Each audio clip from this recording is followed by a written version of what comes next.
Please be seated.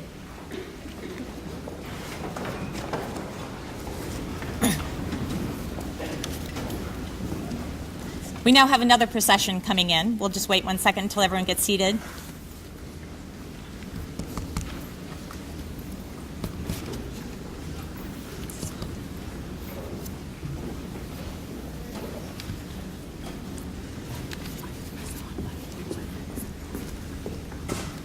While everyone's getting seated. Thank you.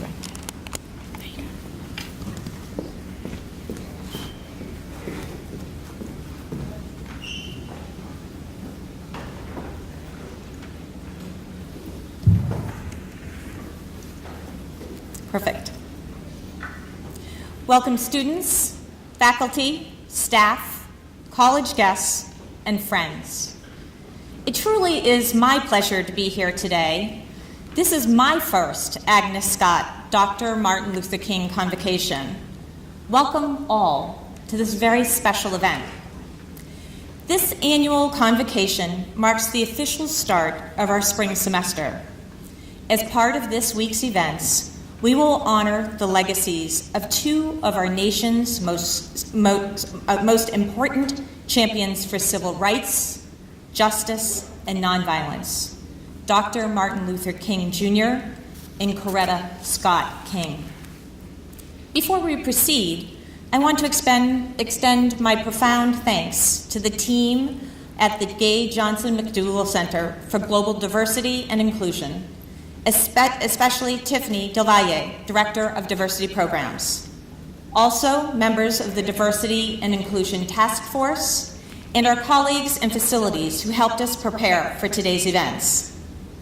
I also want to thank our convocation participants. All of you have made this event possible. Thank you so much. Please join me in thanking all of them.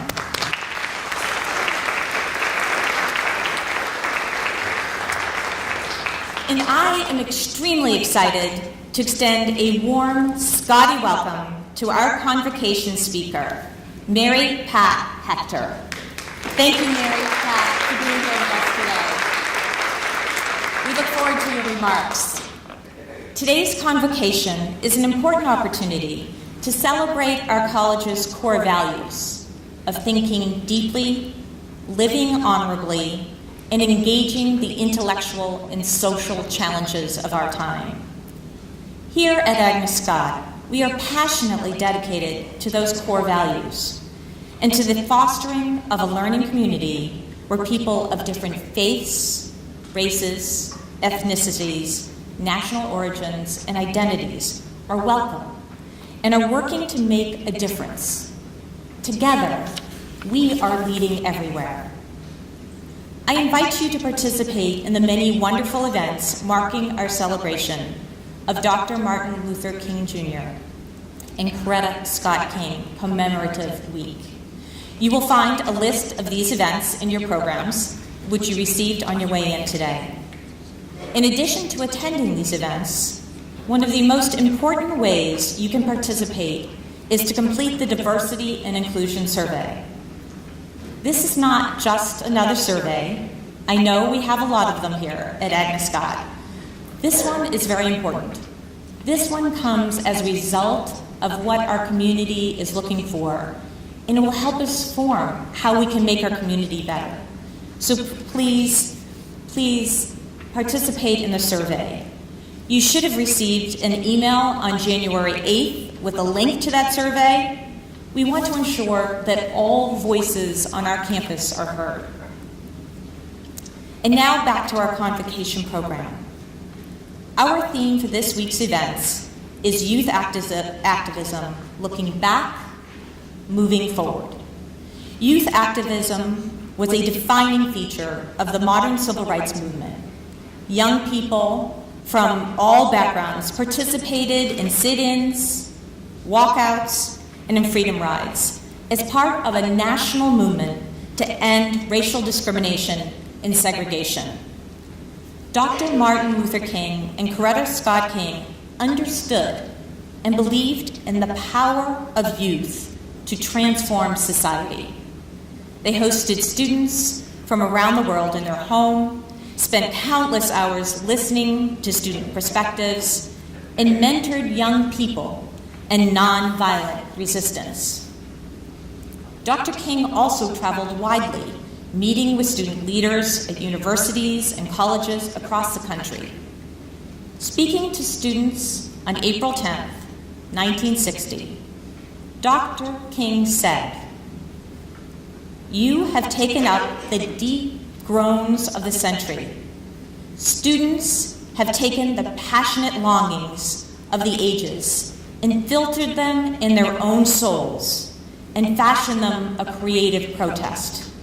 It is one of the glowing epics of the time, and I predict it will win, that it will have to win, because this demand is a basic American demand." America and Agnes have changed profoundly since the time of Dr. Luther King. As a nation and as a college, we have become more diverse and inclusive. In spite of these strides forward, much work remains for us all.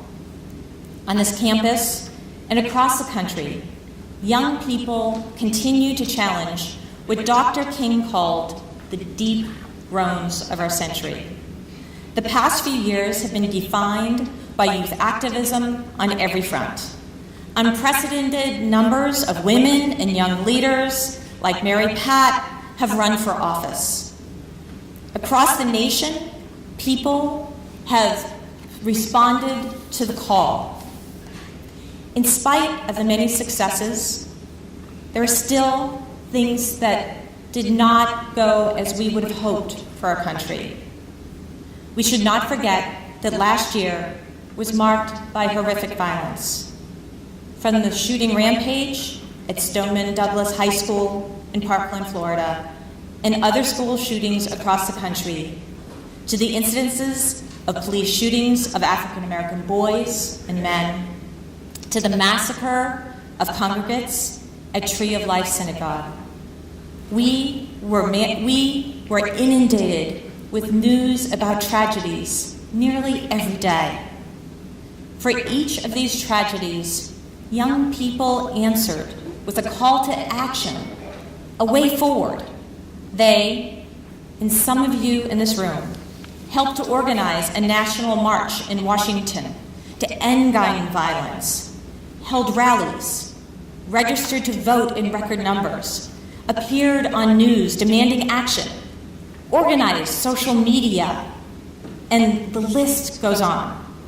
Their and your strategies embrace principles of peace, equality, and nonviolent resistance, hallmarks of the civil rights movement.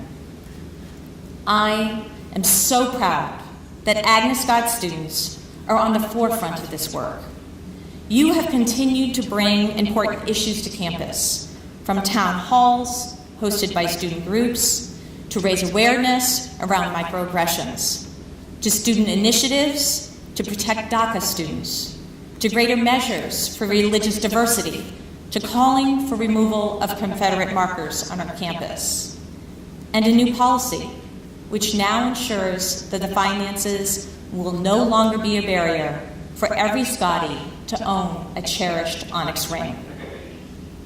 You've heard me say it many times. You inspire me every day. Moving forward, I see hope. I see hope because of you. And now for our invocation. Today we are fortunate to have with us Dr. Janice Willis, visiting professor of religious studies, who will provide the invocation.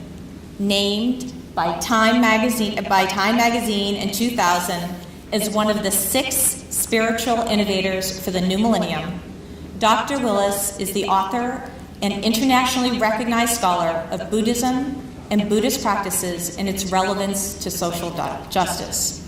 At this time, I invite Dr. Willis to the podium. Dr. Willis?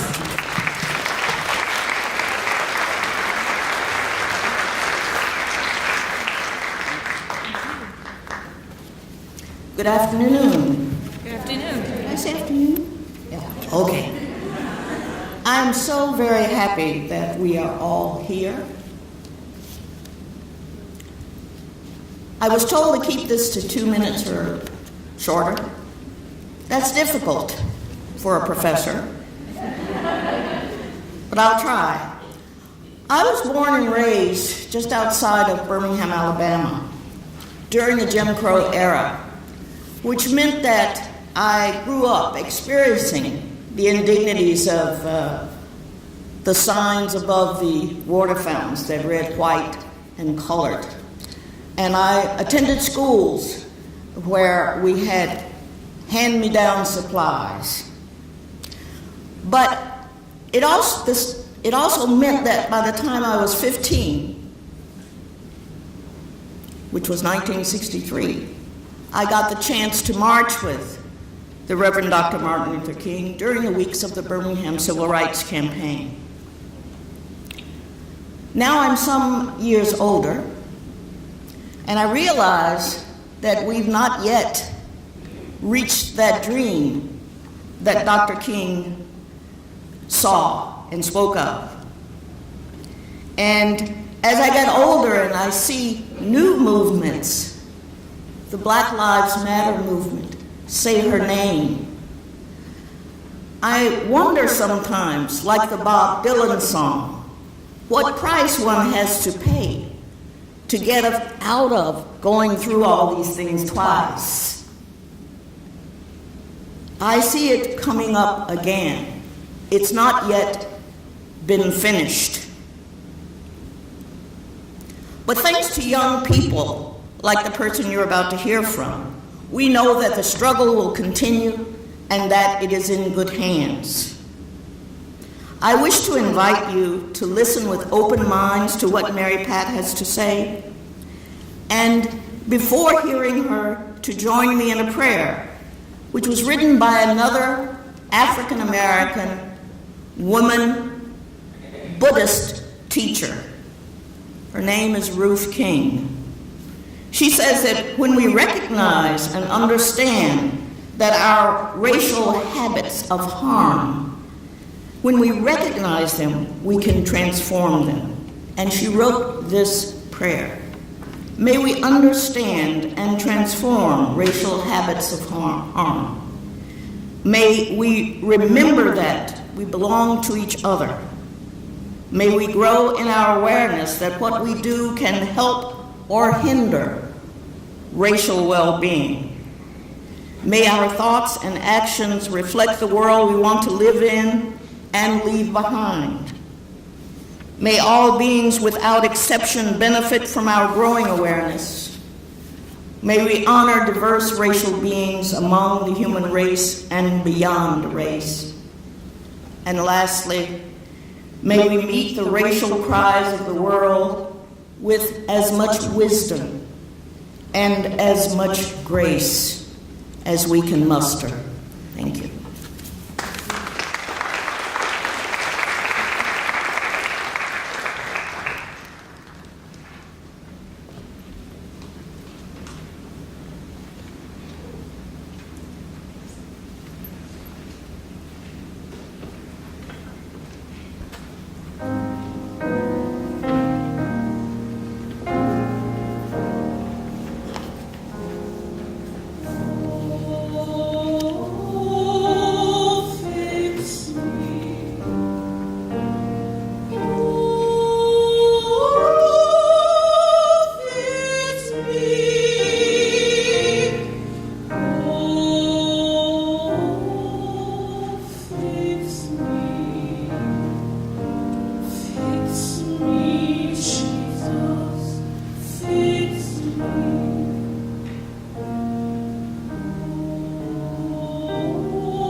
Fix me, Jesus, fix me.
Unfortunately, Chantal wasn't able to join us today. She's sick.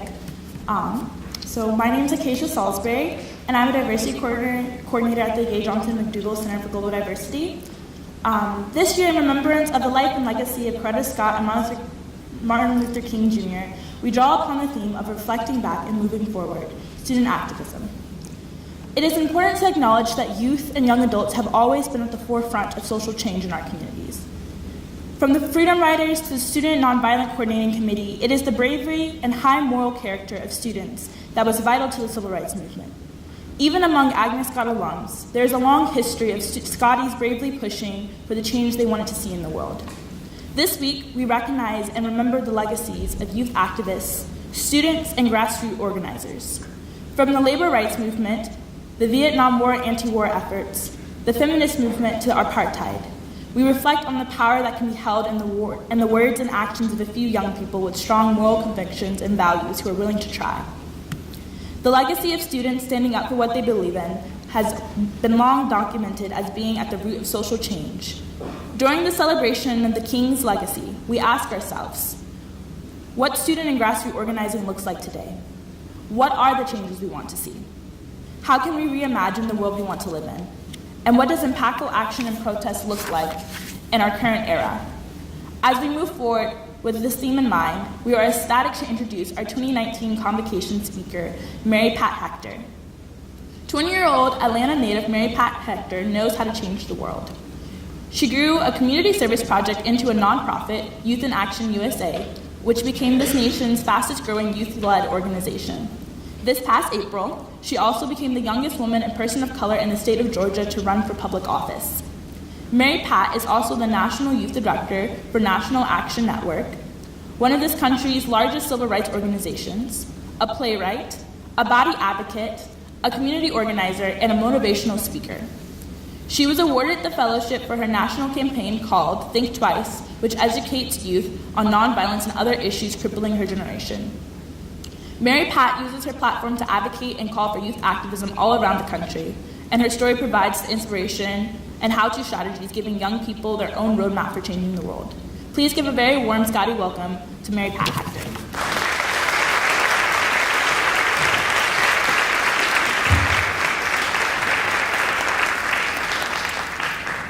Who do they think they are?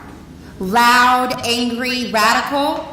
Young people and their modern ideas. What's wrong with the way things used to be? These are things that young people hear, but this is something that I refused to assimilate to. Growing up, my grandmother would say, "Tú no necesitas permiso para ser grande," that you don't need permission to be great. So at an early age, I made a promise to myself that I would be a bastion against poverty, racism, and other social ills plaguing our world. I had seen firsthand how child abuse could tear at the soul of an innocent child. And I had to attend funerals of friends that I grew up with that were killed due to gun violence. And I also held the hands of women like Congresswoman Lucy McBath and Stephanie Stone, who lost their children too early. I had to come to grips that acknowledging issues impacting my community was my human responsibility. Nobel Peace Laureate Jody Williams once said, "We can't just believe in human rights and not believe in human responsibility." That is why I believe that it is the responsibility of each person in this room today to do whatever they can to make the world a better place. Good afternoon, Agnes Scott. Okay, that was really dead. We're going to try this again. Good afternoon, Agnes Scott. Let me say that it is an honor to be before such scholars today, and I've done my homework, and I know for a fact that Agnes Scott has it going on. So when I was asked to give today's King Day Convocation speech, I thought, what could I possibly say to a campus of Scotties to encourage them to be bastions of hope? Because you all do that each and every day already. But as we stand here today, remembering the life of Dr. Martin Luther King and Coretta Scott King, we should let their lives be a living example of what a true bastion of hope looks like. And how unapologetic you should be to be the voice for those that feel they have no voice. especially in a world where children are abused, mothers bury their children due to violence, families go without shelter, and our political leaders turn a blind eye as people seeking political asylum are dehumanized in front of the world. Now, today, I wanted to share with you stories because I've learned that what encourages people and gets them energized or excited about working on things such as activism are stories and experiences of others. But before I begin to go on, because it will take a while, I wanted to issue a trigger warning because there are some things that I will talk about, like gun violence and death and racism and even FGM. And so I want to give you all that opportunity to prepare yourself before I go on.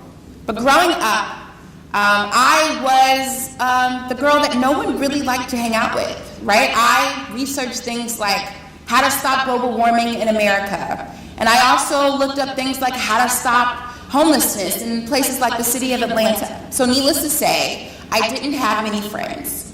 And I was a total buzzkill. But I ended up meeting who would become my best friend, a girl by the name of Tanisha Lachey Williams. And Tanisha didn't think the things that I was interested in were weird or lame. She actually thought that they were really cool.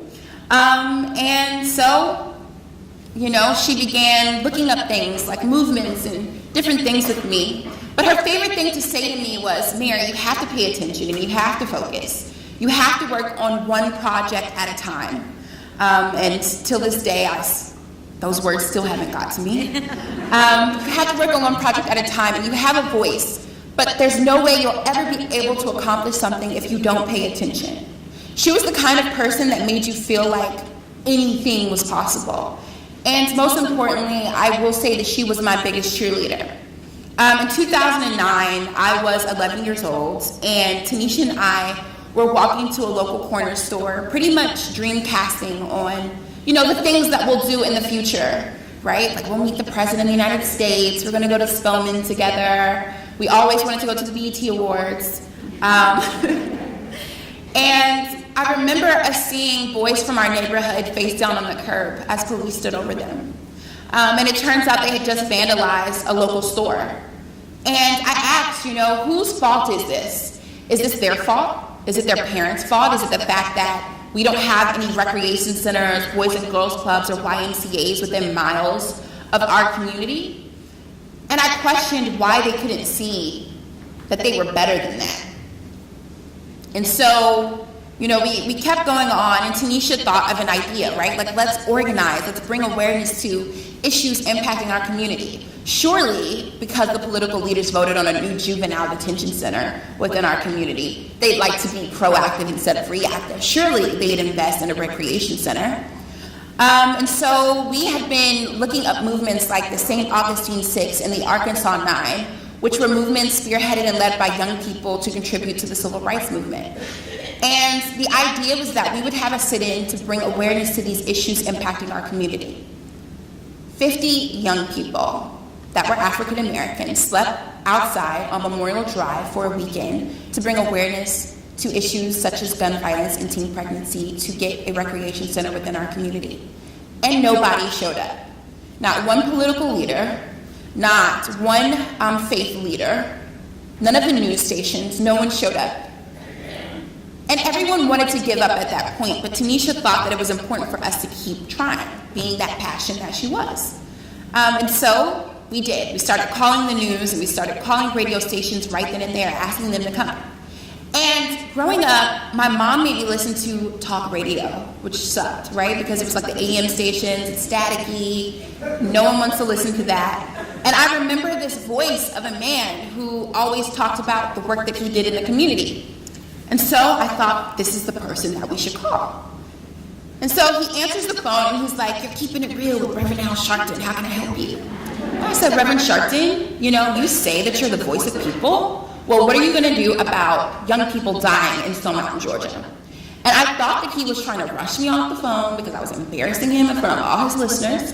But literally an hour later, his organization came, and they brought the news, and they brought the political leaders. And from that, we developed an organization called Youth in Action. that we began developing in chapters all over the country.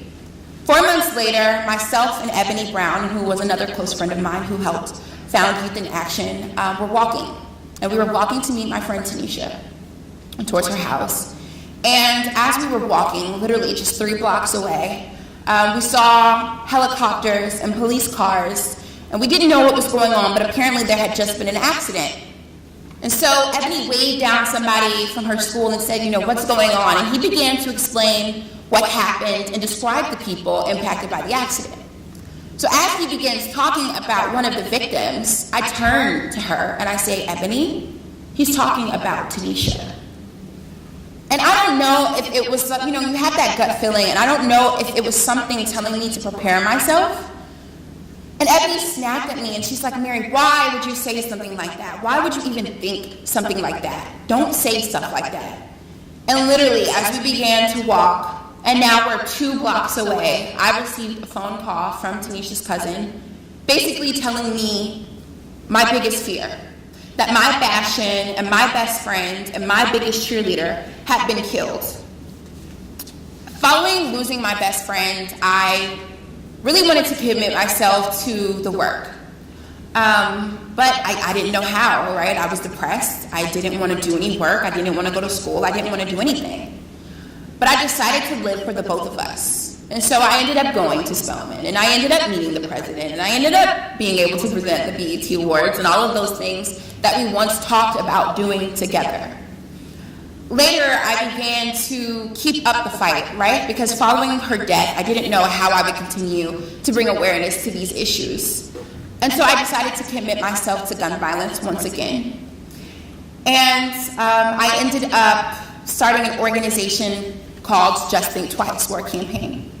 At the age of 15, I realized that I had attended more funerals than graduations. And one of the funerals that I ended up attending was of another friend, Taifik. And Taifik literally talked about it. He was like, oh my God, the way you talk is so weird. And like, you're so weird. And he would just make fun of me each and every day, and he would make jokes. And so a person that made me laugh and talked about me, and like, which in a good way, every day, I would never see again. And it made me think that that type of thing was normal, right? Like girls getting pregnant at 14 was normal. Your friends dying, it was normal.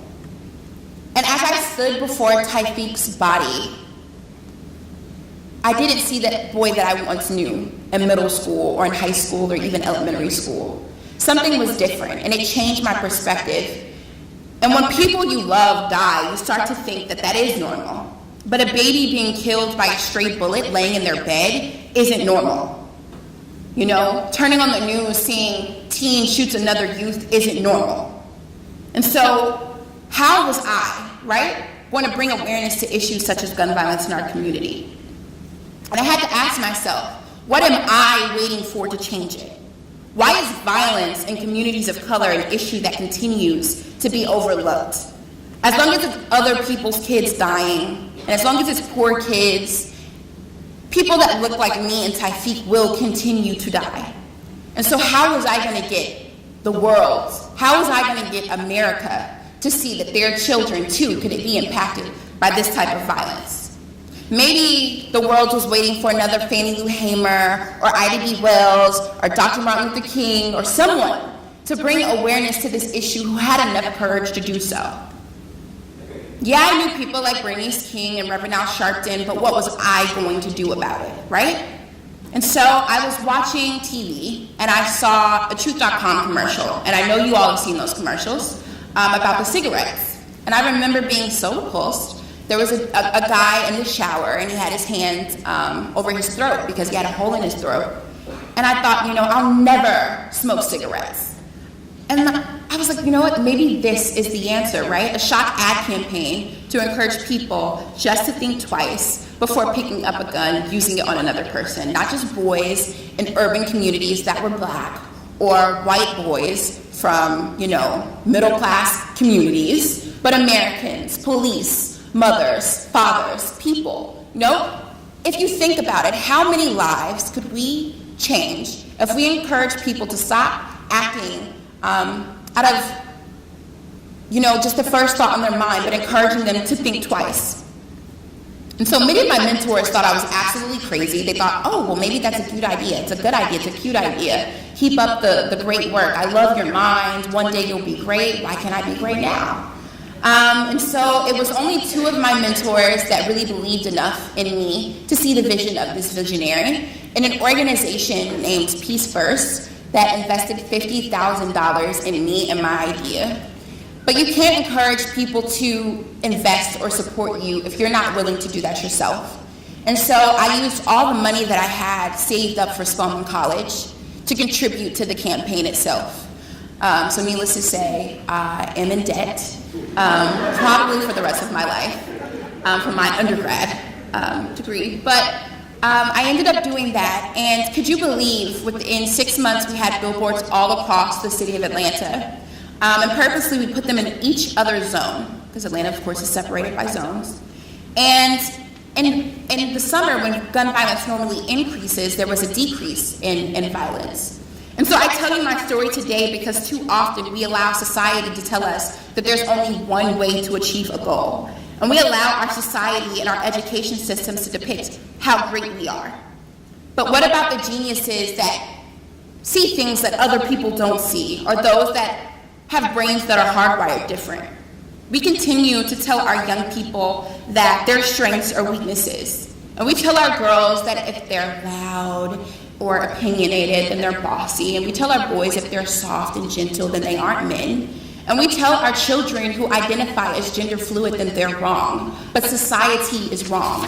And I say society is wrong because we must tell our children that society can't validate how great they are or how great they will be. And they don't need society's permission to be who they are. If they see a vision or a better way when no one else can, then it may seem like the road less traveled, and sometimes they may feel alone. But that's okay because they can prove society wrong, just like me. Because again, no one needs permission to be a bastion. You never know when change is going to happen, and you can't just solve a problem by throwing money at it, or by posting things on Twitter, getting 2,000 retweets and likes. You have to be intentional.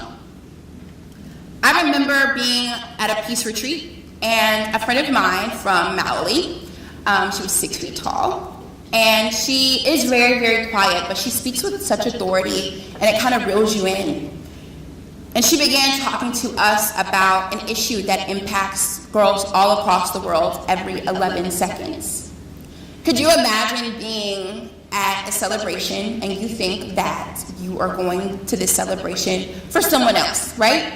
And you see your family and everyone's walking up to you saying, today you become a woman. And you don't know what they mean by today you become a woman. But your family taught you that no one should touch you in certain places. And so a man walks in the room and you get scared.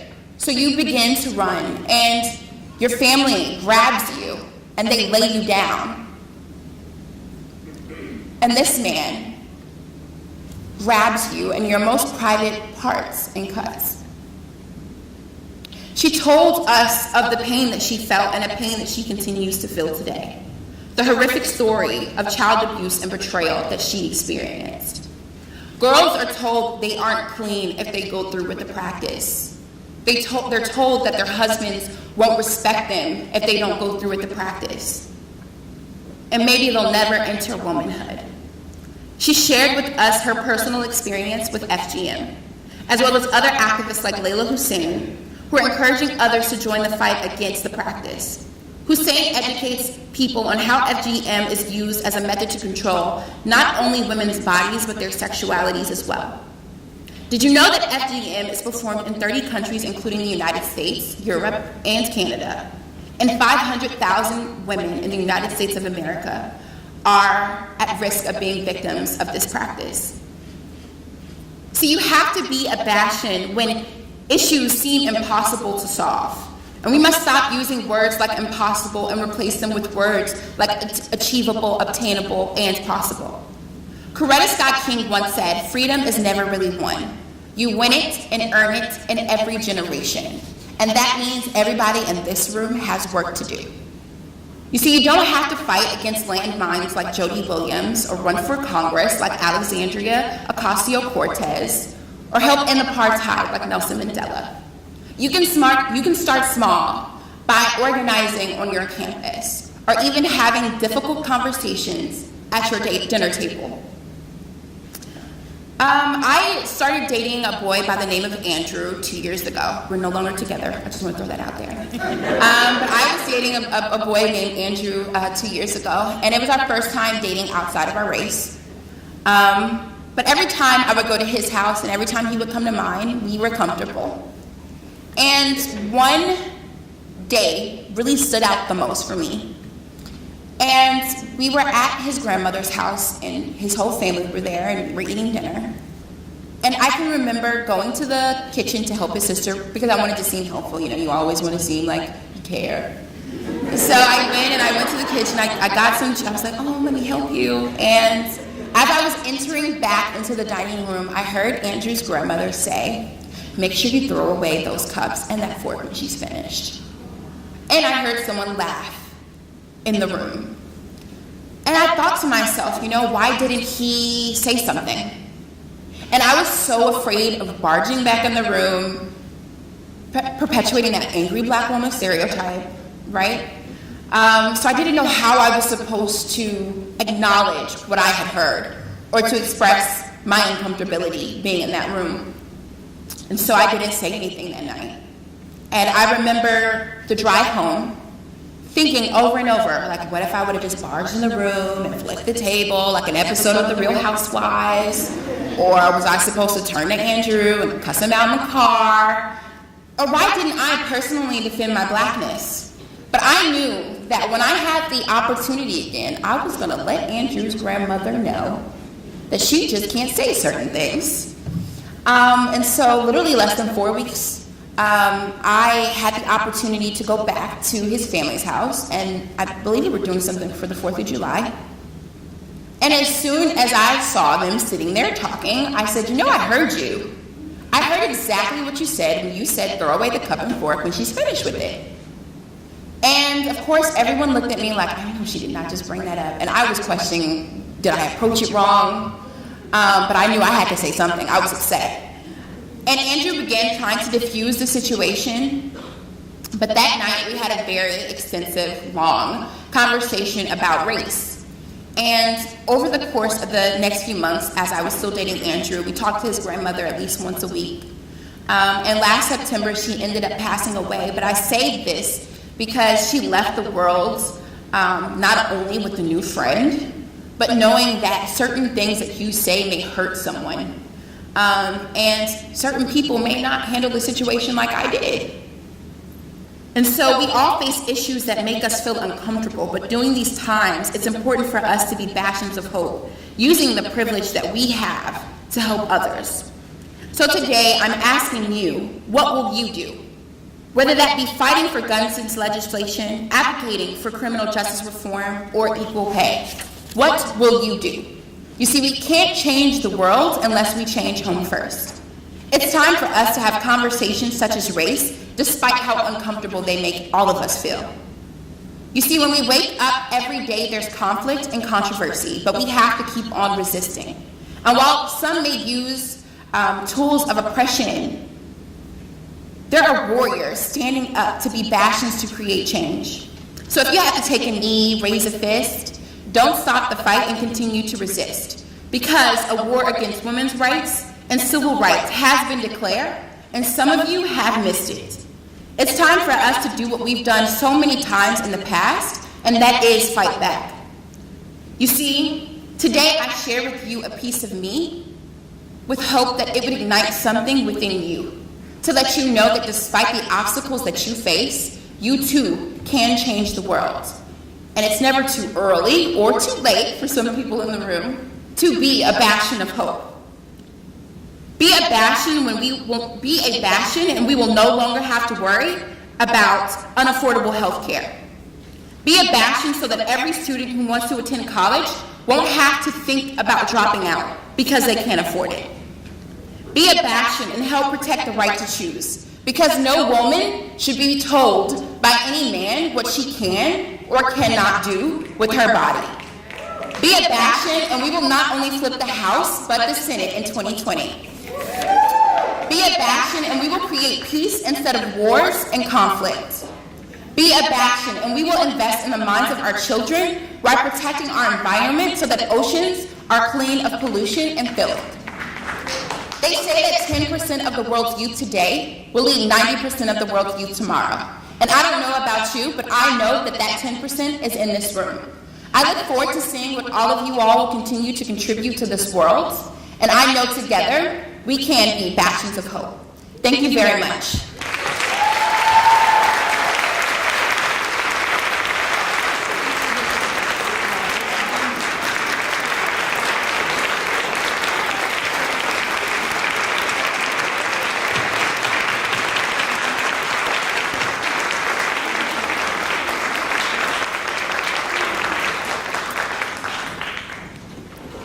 Thank you, Mary, for sharing your stories, but more importantly, for sharing your story.